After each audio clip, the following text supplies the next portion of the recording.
For a lot of queer people, the idea of living, loving, and relating as your true self can feel incredibly daunting, especially for those of us who are hyper aware of the external challenges which queer people are faced with. And so, while yes, the outer environment is something to pay attention to, what you might not realize is that placing too much emphasis on the shortcomings of our society can actually cut you off from your own inner resourcefulness. So, in this conversation, I'll be giving you a simple strategy for refocusing your creative energies and then stepping more fully into your power as a queer person. But before we get into the strategy, let's quickly talk about why the idea of truthful living is so daunting in the first place.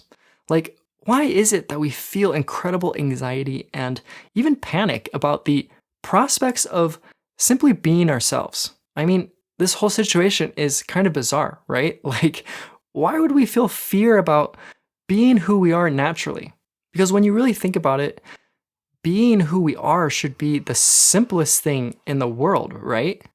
Well, it is, but we also have to take into account the queer person's external circumstances, which are usually full of bullying and violence and rejection and judgment and so on.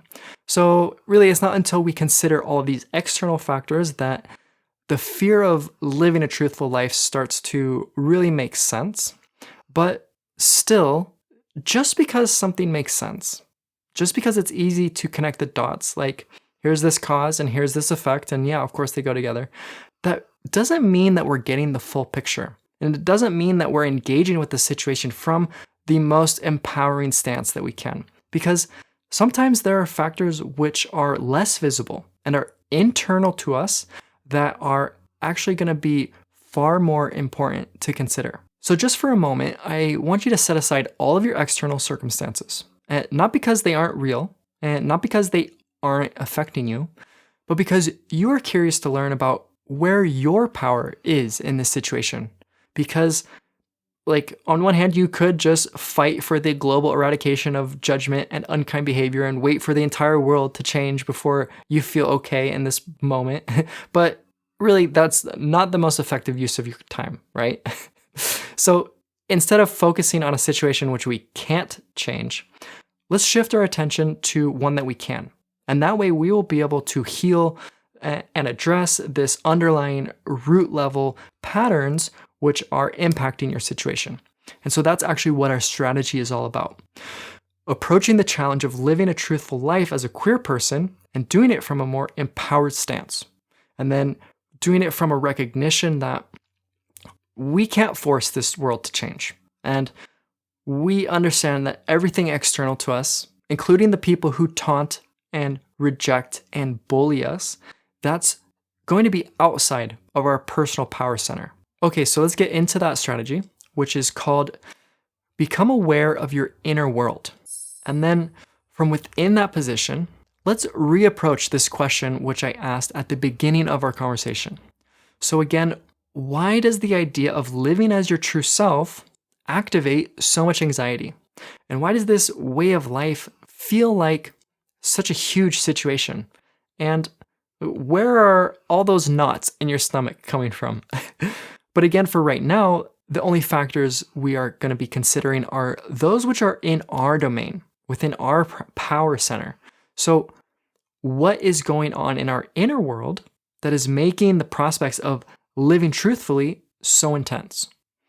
Well, of course, the specifics are going to vary from person to person, but in general, my sense is that this turmoil is related to feeling fear and anxiety. Pretty simple, right? And so then this naturally poses the question, well, what is this thing that we're so afraid of? What is so scary that it's causing us to turn away from our true selves and to shut down that which is natural to us? And so if we don't automatically jump to an external circumstance and then pass the blame onto something which we can't change and say, oh, well, I am afraid because of that. I'm not willing to be myself because of that, because the world is the way that it is. So, I'm gonna use that as sort of a proxy for not addressing a certain pattern which is active within myself. So if we don't do that, then the only thing left is, well, whatever's going on inside of us, right? So again, I'll speak generally, but my sense is that we are scared because, well, we judge ourselves, because we are cruel to ourselves, because we are emotionally and energetically violent towards ourselves. And even though this recognition is a lot harder to admit, and it hits a lot closer to home, in my experience, this feeling space of admitting that we are treating ourselves unkindly, well, that's going to be where the magic is, because that's where your power is. So this is where the potential for true lasting change is, because, well, this is a pattern that's happening within your own world, within your domain. And then as soon as you become aware that the real enemy isn't out there, but it's actually in here, then you're going to be able to have a much clearer idea of where the work to be done is. So for example, is it really worth your time to try and get society to change? Or should you focus on developing self-compassion? Should you force your parents to lovingly embrace you? Or should you learn how to lovingly embrace yourself?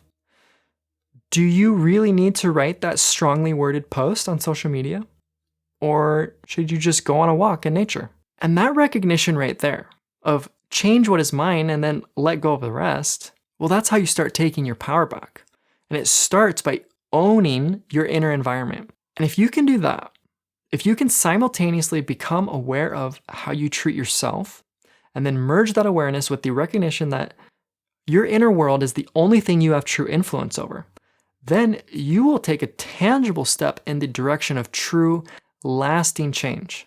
But of course, awareness and accountability are only one part of the equation.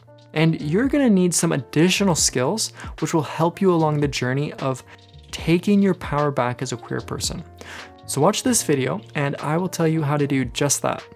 All right, I'll see you in the next one.